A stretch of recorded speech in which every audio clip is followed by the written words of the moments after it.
everyone, I'm Dizzy, and today we're going to be talking about one of my favourite builds, Bloodlust. So, Bloodlust is a new style of, I suppose it'd be melee, where, in short, you are using the Ionic Disruptor to punch a target, which applies a damage over time that scales with your melee damage. And this damage over time that scales with melee damage is a bullet, technically, so it can go through ties that bind and do a lot of player speeds. So, with that sort of intro out of the way, we'll get into actually how this build functions. So, right from the start, the skill tree we have is no green, as you can see. It's because we don't need it, even though it is bullet dart, we don't need personal space, it's just not worth it. And so, what we end up with is 5 harm for towers to bind, 3 fast hands, 4 tapestry. You could put tapestry anyway, you just need 1 point in it. 4 alacrity, again, you really only need like 2, but I do find 4 very comfortable. Ascendant helps with expedite for more cooldown rate, so we can get more damage out faster. Laid Bear is very nice because it also helps with debuffing enemies that go through the tie star. And we're not doing weapon damage, we're doing bullet damage, so that's a very important difference. Wrath does not buff damage, and nor does From Rest. And then, of course, Remnant, because we're doing tie stuff, so action skill causes Remnant, does a lot of damage. It can do trillions to quadrillions, it's absolutely insane. And then we have Awakening, we only have 2 out of 3 because we ran out of points, but it does help with do harm a little bit. And then, for Orange Tree, we're going to be using Anima, because self-dots are wonderful. We have 2 Infusion, I do like 2, 1 is fine, but 2 is really good. Because you can shoot the Ionic Disruptor, and it'll do enough damage with 2 to heal you to 4, or almost to 4, so you get your health gate back. If you have 1, it can, but it's very inconsistent. And then we have Wildfire, Steady Hands, those can go anywhere, they don't really matter too much. And then Tempest, more element damage, we love that. Illuminated Fist, because we need melee damage. Dread isn't useful. Deep Bell isn't that useful either, but we do want it because Sustainment is just such a big boost to our ability here. Because this damage over time specifically does proc Sustainment. And so, with Deep Well, we get a little bit more max size for self-dots. Because we need to move down the tree anyway, and it's just the best place to put a single point. Indiscriminates for Guardian Angel, that's mainly for Flight for your life. It's not that necessary, but it is pretty good to use. And then we have Trust in his base, Go with the Flow, because we can't use the other 2 options. You really aren't doing enough. I guess you are doing enough melee damage for Ebb and Flow to be relevant. However, you're going to get the same, if not a little more, from Sustainment, so it's redundant to get more. And then 2 out of 5 Heavy Rain. You absolutely can put the points and Go with the Flow and put them in Heavy Rain if you're going to be using Stinger, because we'll get onto that later. And then No Mistakes in Nature, Combo Breaker, in case you do get that melee kill, especially by mobbing content. True Guard, so True Melee Takedown, where you actually will get melee kills pretty consistently. And then Bend Both Ends, more element damage. Free the Soul is very, very inconsistent, but it is possible, and with 4 to 5 Tapestry, that does create some level of synergy. For your Terra Cryo bonus element that we're going to be using to freeze and proc this. Admin isn't that good, but there's nowhere else to put it, and well, I guess you can put it in Body and Mind if you want, but it's not worth it. And then Clear the Mind, because everything is shocked because of how the Ionic Disruptor works. So Clear the Mind is very, very useful for getting more damage out. Now, with that said, that's just our skill tree, but we have Ties of Bind only, because that's kind of how it goes. You can absolutely do things that aren't Ties of Bind, but you're not going to get a lot of damage, you're not going to get good mobbing speed, so Ties of Bind is kind of the only good option. Expedite for cooldown rate, because we need cooldown rate, it's kind of important. And then Shock, you can run Cryo if you want to be a little cheeky, but you won't get the self-dot bonus. And then you can match your content with the element, however, you just do so much damage that it doesn't even matter. You will just like 1 to 2 ticks thing enemies all the time.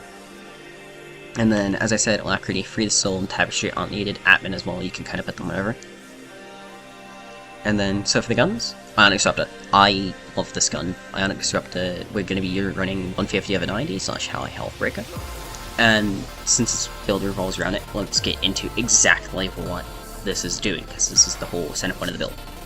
So, as I said, when you melee someone, or you can use a Stinger to apply it, applies, I don't know exactly why. It creates a damage of a time that is actually a bullet, a repeating bullet instance. And this is a full double dip. So it gets melee times V1, V2, or global conditional, and then you debuffs on top of that, an element. And then it gets bullet instead of melee for the second, for the damage of a time, and element and V1, V2, global conditional, whatever you want to call it, debuffs again. And then when this goes to ties, it gets tie scaling on top of skill damage, on top of all those generic modifiers, for insane damage, like upwards of 9 million times damage or something. You play this build optimally with Phasic stacking, swapping, and with Zytevs and stuff. Otherwise, it's still very, very strong, and so that's kind of really interesting. The dot is only going to be 10% of the damage you punch them with, so if you punch over 10 million damage, they're going to take 1 million damage of that dot per second, times your formula, but since damage over times apply 3 times a second, it's only 3.33% per damage over time tick. And something to note is that even though it is damage over time, it is not status damage. It does not get status bonuses, it is not affected by anima, it is not affected by, I guess, yeah, it's just anima. It's not affected at all. And so it is not important, and it's also not affected by Violent Tapestry as far as I can tell. It is bullet. It is not status, it is still damage over time enough. And so this build, you punch one enemy, activate your action skill, and then everyone near it dies. It's kind of the gameplay loop, it's amazing. But a little more onto this, we have a Guardian Angel. There's really no amazing anoint that you can put on this. So we run Terra Cryo, because Terra Cryo doesn't apply to the bullet directly. However, it does apply when the damage goes through Ties of Bind, and so that's a nice bonus, because it's 75% after the triple dipped formula. Now for 500% more conditional damage V2, and that is single dipped or double dipped, because High Health Breaker is 2.5 times the damage of the punch. You swap to Guardian Angel, and that's 6 times the damage of that damage over time, so 2.5 times 6.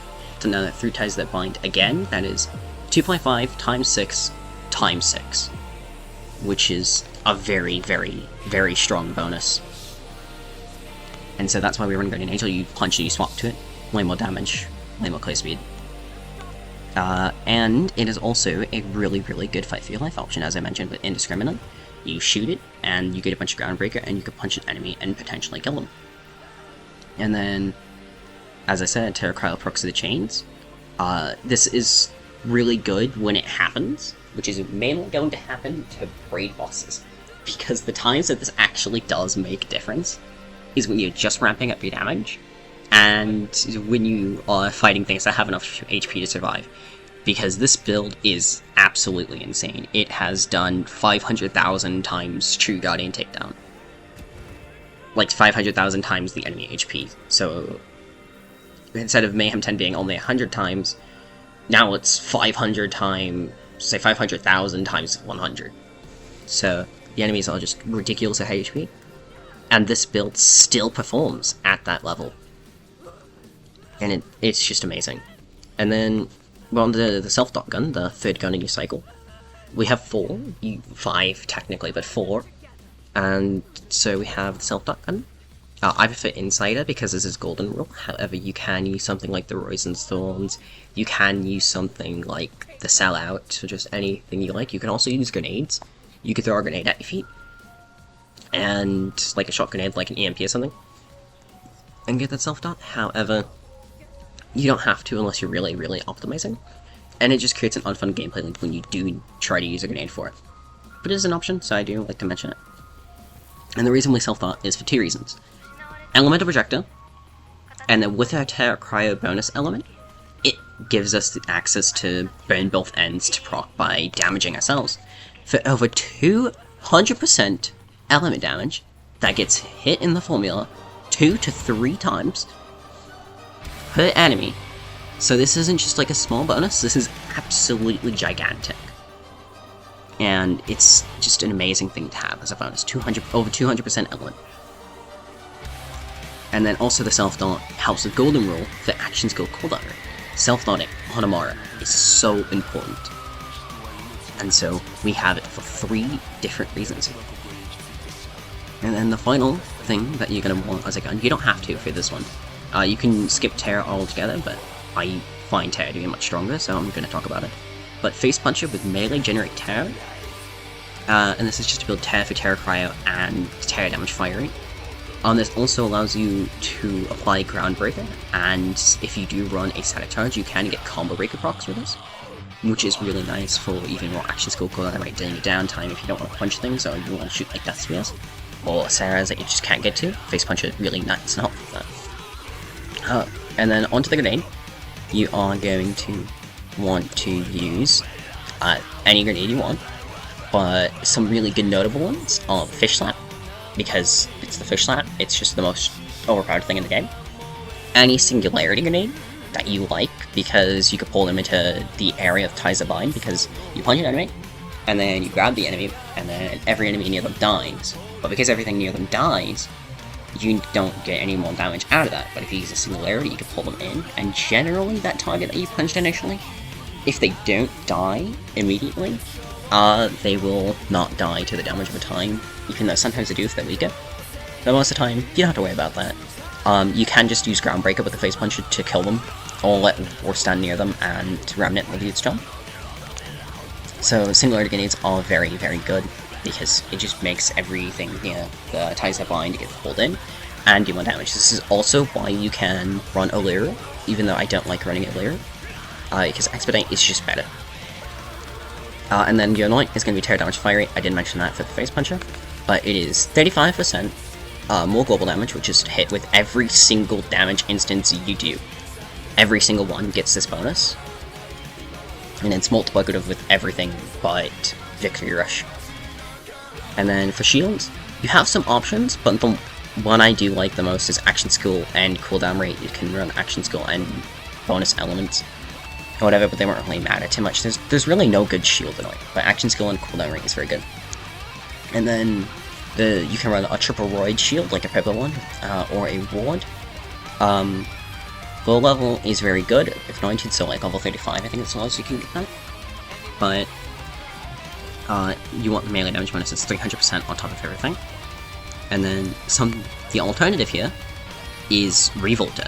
And Revolter, though it doesn't apply to your punch or your damage over time, it does apply to the end of your Ties That Bind, which is a lot more damage you can get out of your Ties That Bind for bosses. I haven't tested it, it might not be better, but it is an option if you don't want the Roid Shield for a raid boss. You can also use it if you just want to shoot the Guardian Angel or the Face Puncher. So that's why we are running it. You don't run it usually, you don't have to, it's just an option. And then for your artifact, we have Static Charge. Static Charge is really good for all mobbing. For Guardians, for Trash Mobs and Athenas, for Slaughter Shaft, for True Malon Takedown. Static Charge is just a really good option for getting a lot of clay speed. However, if you do want more damage out of your Ties interaction, and Remnants, and bossing, you do want to run Victory Rush. And then we also have something you don't really ever see often as a honor roll engine. It's not the best at all, it's worse than the other 2 options. But the Electric Banjo, if you don't want to run Ties for some reason, or you just want more clear speed, you can punch targets, and this will proc the Electric Banjo, which is also a triple dip. It's Link Ties of Light, it's also triple dip. It's not as good. However, if you want to play a more passive playstyle, you can punch, run away, and let Banjo do it. However, you lose 129% element, because you lose Elemental Projector. And Elemental Projector is really your only artifact prefix choice, so we do have to take it. Otherwise, you lose a lot of damage. It's not the end of the world, you'll still do very good. But it's a very good bonus, and I highly recommend you get it. And the ideal options for passives on your artifact is like shock damage, melee, action skill, cooldown rate, double melee. You can't get double shock, even though that would be ideal, so that's what you want to do. Skill damage is on class mods, but that's also something you should know. And speaking of class mods, we have access to what, 2 options, mainly, however you can use really any class mod that you like. We have Golden Rule for the action skill cooldown rate, bonus to Laid Bare, and since it's just a really good calm, we also get more D-harm. And also, it's very comfortable, you get movement speed with it. And so you have more survivability, more damage, more cooldown rate, all the times you can get the damage up. And it's just amazing. However, it is not the best option always. The best option for bossing or single target, if you cannot squeeze a little bit more damage out, will be the Muse. So with Muse, specifically the Legacy one, level 65, you can't get it anymore, so this is for people that have save editors, or I know people that can. But because of the bonuses to Illuminated Fist being 3 and 2 Laid Bare, it does outperform the Golden Rule on raw damage performance. It doesn't mean that it's overall better, because it is generally just worse for mobbing in every capacity, but it's better for bossing. And for Golden Rule, obviously you want Laid Bare. This is the main damage one, and then you want Mindfulness in the rest. However, it's not as important if you don't mind slow movement speed. The passives you're going to want for the class mods are melee damage, extra skill damage, and cooldown rate. Anything else can be nice, such as mag size, however it is not going to benefit you directly. And then, so that's it for the gear and everything. And to get into the gameplay loop, because it is kind of important to maximize this damage, you self-dot yourself to break your shield, such as Ward or Revolter. Punch while holding out a disruptor. You can also self-dot again, even though you shouldn't need to, because you should already have it, but in case you broke it too early, you can self-dot again before, then swap to the Ionic Disruptor. Punch the enemy, or use Stinger if you have action skill. Use your action skill with Ties the Bind on the enemy, or near the enemy that was grabbed, preferably on it.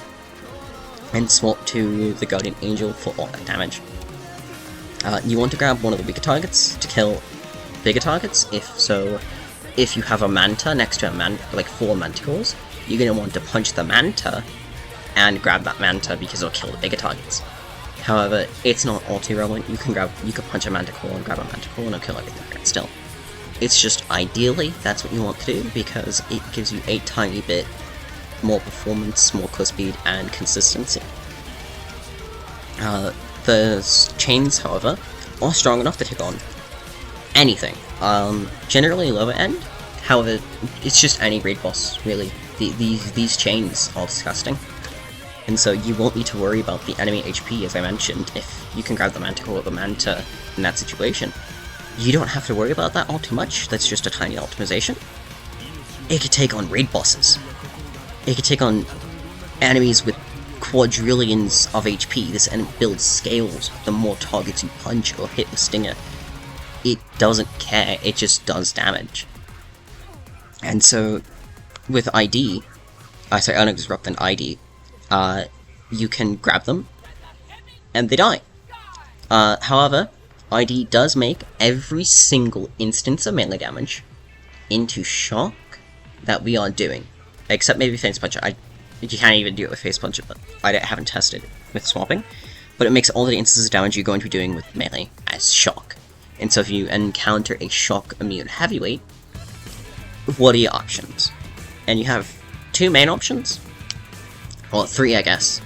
You can slam near them once you get damage dealt for Groundbreaker.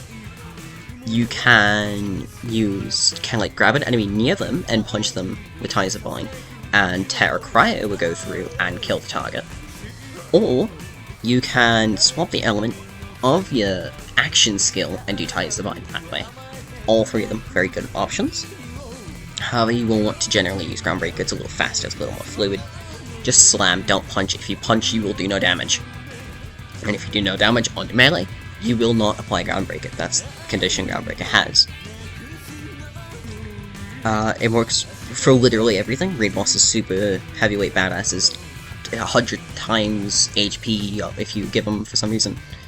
And so that's all for the build. Something that my friend wanted me to note was an interesting thing that comes with the math. And so what happens with the math is basically when you have Groundbreaker, you do damage with your... This is mainly for Stinger, so I'll get that out of the way.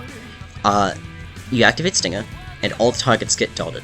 And so let's say you have 3 targets. The 3 targets take damage over time, because they get impacted the damage over time. If you detize the bind, all 3 of them hit each other, so what you get is, instead of 10 damage, just gonna use 10 damage dot, going through ties, getting to 54 damage, and then every enemy takes 54 damage. If 3 of them take the 10 damage dot, and you detithe the bind and they're all connected, every single one takes 54 damage from the other 2.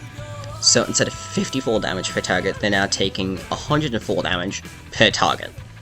So instead of 3 instances of damage, you now get 6, and if you do 4 targets, then you get 3 instances of damage per target for 12 times what you would originally get.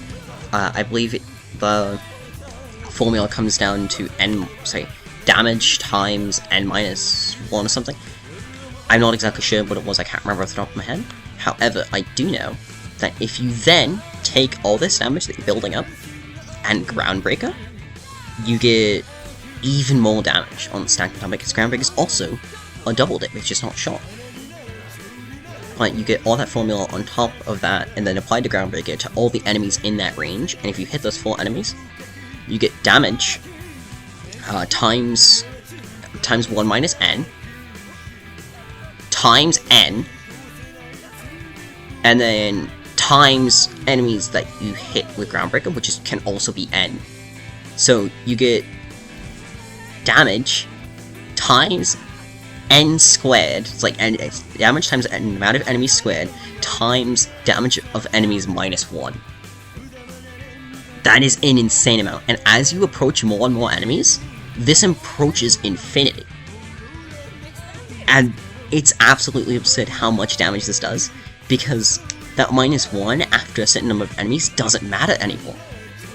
You just essentially get base times number of enemies to the power of 3, because that minus 1 does so little to the actual damage formula that you're presenting. So, you approach damage times enemies to the power of 3 on the Groundbreaker. I can't express how absolutely absurd that is with damage. It just is insane. But the problem is, you do so much damage anyway, you have nothing to apply this damage to. Everything is already dead. But if you ever need to kill a raid boss and you just get a group of enemies and you do this, that raid boss just evaporates. There is no raid boss. It gets stronger. The more enemies that exist, the more enemies, the more damage. And most of the time it's like more enemies, you lose damage, you lose clear speed. But this is the more enemies, the more damage and clear speeds you will have. And that's just amazing. So anyway, thank you for listening to me ramble on about this build. This is Bloodlust Amara, and I hope you do enjoy it. If you guys are interested in working with me, talking to me, asking questions, my comments are always available. You can always message me on Discord at Dizikapity. I do have a link to my Discord server where we talk about it, and we also have the Google document where I store all these builds, so you can read them and get notified whenever I do make a new build. And with that, I hope you guys all have a wonderful day, and thank you so much. This is a post-video Dizzy. I just want to note that it's not 1 minus n, it's n minus 1. So damage times n minus 1 times damage times damage. That's all. Thank you. So, sorry about this. I did forget to mention that it is Groundbreaker is 0.1 times damage, is 10%. And so it is damage times the amount of enemies that are being hit by Ties of Bind, times the amount of enemies there is, because Groundbreaker hits as many times, but only minus 1 of that, because you can't hit yourself with Ties of Bind. And then, on addition to that, any enemy Groundbreaker only takes 10% of all that damage built up. However, it does apply through formula again, so it's not exactly just 10%. It's a noticeable amount more, but that is just something relevant that you should note.